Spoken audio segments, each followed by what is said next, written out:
Report leak हो गई है। पहले रिपोर्ट लीक हुई, उसके बाद अमेरिकी अखबार ने छाप दिया। अब आप इस रिपोर्ट को मानिए या ना मानिए, लेकिन मुन्ना अगर धुआं निकल रहा है तो आग तो लगी है।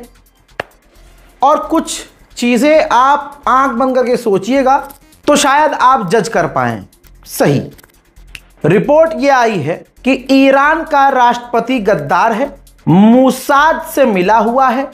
मोसाद ने कई बार ईरान के राष्ट्रपति को पैसे दिए हैं। आगे मत बढ़िए, रुक जाइए, जितना बोल रहा हूं उतना सुनिए।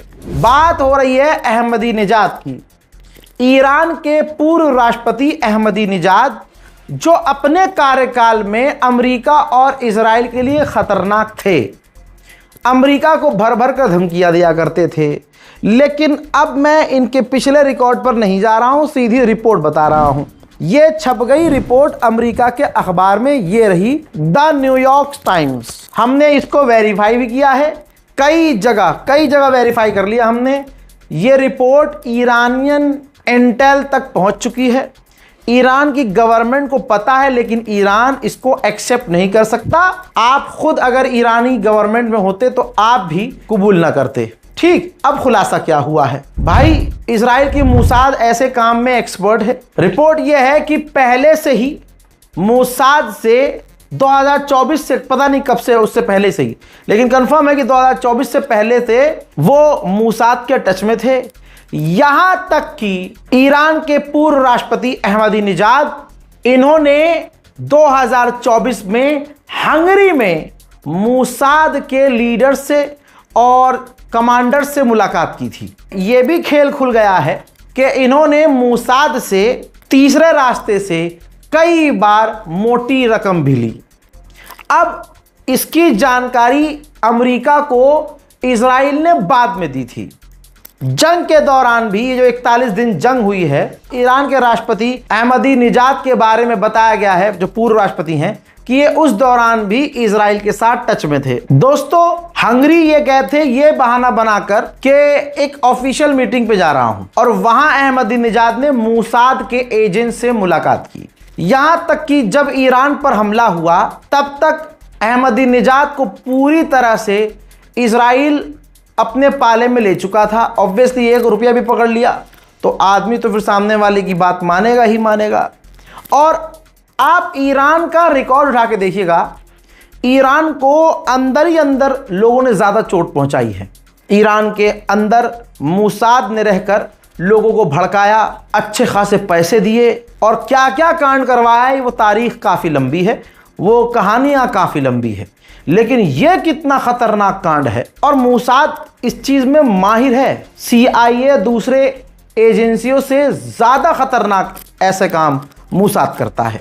2026 में जब ईरान पर हमला हुआ, मोसाद ही वो था जो ईरान में तो मौजूद था, और अभी भी है, पहले ही बोल रहा हूं। तो खबर यह है कि जब ईरान पर हमला किया अमेरिका ने, तो अहमदीनेजाद को कुछ ना हो जाए, इसलिए मोसाद ने ईरान के अंदर ही रहते हुए अहमदीनेजाद को एक सेफ हाउस में ट्रांसफर कर दिया था। सेफ हाउस ले गए थे।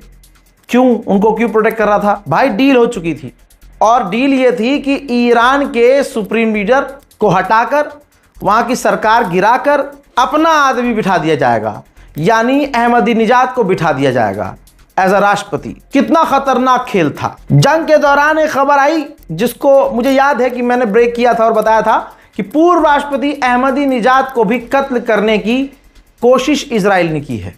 यह उसी से जुड़ा एक अपडेट है कि जंग के दौरान इजराइल ने जानबूझकर इनके घर के आसपास हमला किया, ताकि इनके घर के आसपास IRGC और ईरान की जो फौज तैनात है वो मारी जाए और इनको वहां से मोसाद निकाल ले। यहां तक कि वो कामयाब हुआ, और ईरान के पूर्व राष्ट्रपति अहमदीनेजाद के घर के आसपास बमबारी कर दी, और वहां की सिक्योरिटी खत्म हो गई। और मोसाद के एजेंट जो ईरान में थे, तेहरान में, वो एक प्राइवेट कार लेके आए और अहमदीनेजाद को अपनी गाड़ी में डाला।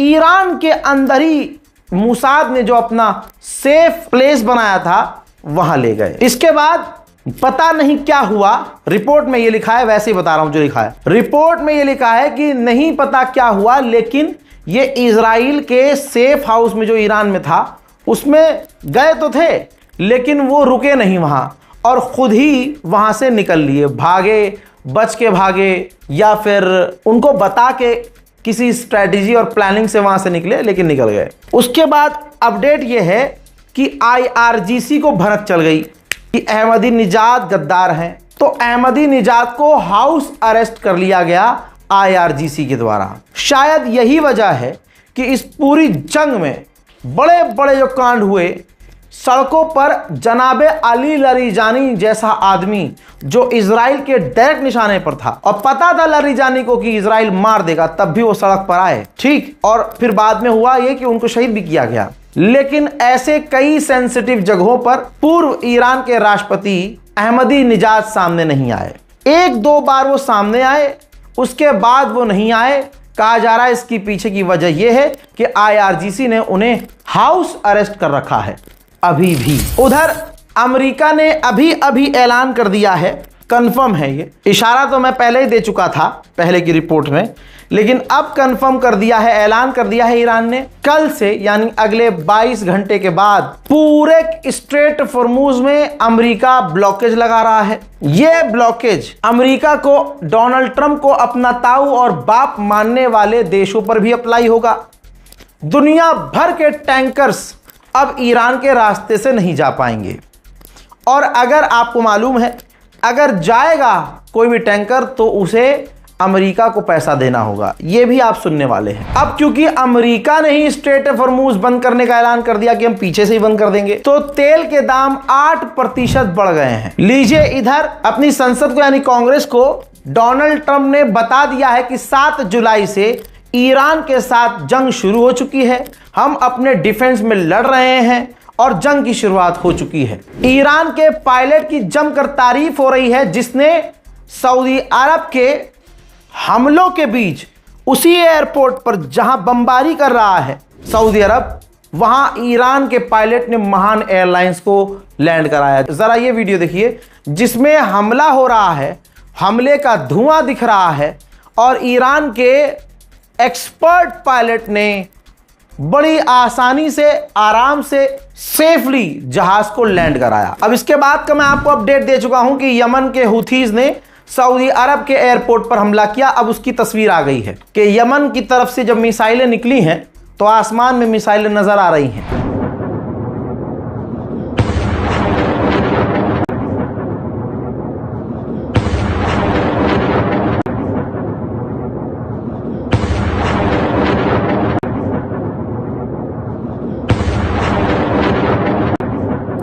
गुलाबी सुअर का लालच तो दुनिया के सामने खुल गया कि हुर्मुज का कंट्रोल वो लेकर 20% तमाम दुनिया के जहाजों से वो पैसा वसूलेगा। उसने तो खुल कर कह दिया है। इस पर ईरान के विदेश मंत्री का पहली बार रिस्पॉन्स आया है और उन्होंने कहा है कि अमेरिका के राष्ट्रपति बिल्कुल सही हैं। भाई, सेफ्टी सिक्योरिटी हुर्मुज में अगर कोई प्रोवाइड करवा रहा है तो सर्विस चार्ज तो वो लेगा, लेकिन 20% वो ज्यादा मांग रहे हैं, हम कम लेंगे। और स्ट्रेट ऑफ हॉर्मूज का गार्जियन हमेशा से ईरान रहा है। खुद अमेरिका के ऑफिशियल ने चिंता व्यक्त की है कि अमेरिका के जो मिसाइल इंटरसेप्टर्स हैं वो काफी कम हो चुके हैं, जिसे दोबारा से भरने में सालों लगेंगे। ईरान के ऊपर अमेरिका शाहिद ड्रोन की ही कॉपी दाग रहा है। फोटो जारी किया है IRGC ने और कहा है कि हमने अपने ही ड्रोन की कॉपी जो अमेरिका ने हम पर बनाकर दागी थी, उनमें से कई सारे ड्रोन्स को हमने मार गिराया है। ईरान के सुप्रीम लीडर के एडवाइजर ने कहा है कि कोई भी हमारा देशभक्त ईरानी जो स्ट्रेट ऑफ हॉर्मूज में तैनात है, अमेरिका की धमकियों की वजह से पीछे नहीं हटेगा। उधर ईरान ने स्ट्रेट ऑफ हॉर्मूज में अभी अभी 2 जहाजों पर वार्निंग शॉट फायर किए हैं, हिट नहीं किया है, वार्निंग देने के लिए फायर किया है। उधर ईरान ने कंफर्म किया है आधिकारिक तौर पर कि हम IAEA की जांच के लिए, कि वो आकर यहां जांच करें, हम इस चीज के लिए अभी तक राजी नहीं हुए हैं। ईरान में आज, कल और परसों में जो मिसाइल अमेरिकी बेस पर दागी, उसकी यह तस्वीर है जिस मिसाइल पर लिखा हुआ था अंग्रेजी में गेम ओवर USA। उधर जर्मनी, फ्रांस और ब्रिटेन ने निंदा की है, निंदा, जो ईरान ने अरब देशों पर हमले किए हैं। अब UAE का खेल देखिए, जहां ये लाल एरो आपको नजर आ रहा है, स्ट्रेट ऑफ हॉर्मुज में यूएई यहां पर एक छोटा सा पोर्ट बनाएगा ताकि स्ट्रेट ऑफ हॉर्मुज को बिना ईरान के क्रॉस किया जा सके। उधर ईरान ने कहा है कि दसियों हजार ईरान में घर हमने रिपेयर कर लिए हैं जो अमेरिका और इजराइल के आतंकी हमलों में तबाह हो गए थे। हजरात, क्या कहा था बहरीन में अमेरिका ने और हर जगह जहां जहां यूएई में हमले किए, अमेरिका ने कहा कि भाई हमने हमले रोक दिए थे। मैं सैटेलाइट इमेज दिखा रहा हूं, ये देखिए बहरीन के अंदर अमेरिका का जो मिलिट्री बेस है, आंखों से देखिए डैमेज नजर आ रहा है, यानी ईरान कम मिसाइलें दाग रहा है और सटीक दाग रहा है। अगली सैटेलाइट इमेज देखिए, ये कतर की है।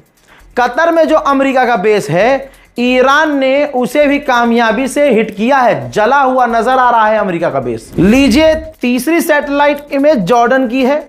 जॉर्डन में भी अमेरिका का बेस आपको जला हुआ और डैमेज नजर आ रहा है, यानी ईरान खींच के मार रहा है।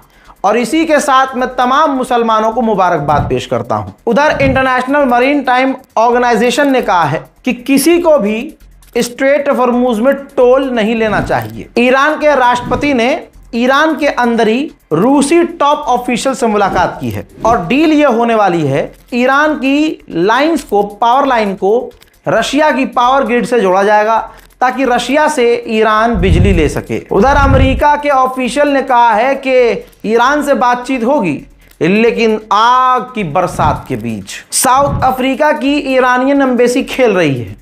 मीम शेयर किया है कि वो वेट कर रहा था ईरान के गिरने का, लेकिन वो खुद मर गया है। ये देखिए, वो जो अमेरिका का टॉप डोनाल्ड ट्रंप का जो नेता था जो मरा है 2 दिन पहले, उसको जो है मीम में कन्वर्ट किया है और दिखाया कि किस तरह से वो इंतजार कर रहा था कि ईरान गिरेगा और वो बाद में खुद ही कब्र में चला गया। हजरात, इस रिपोर्ट को शेयर कीजिए, बहुत इंपॉर्टेंट रिपोर्ट है। अपनी राय कमेंट सेक्शन में जरूर लिखिए। मैं हूं रजा और आप देख रहे थे रज़ाग्राफी अनस्क्रिप्टेड। जय हिंद।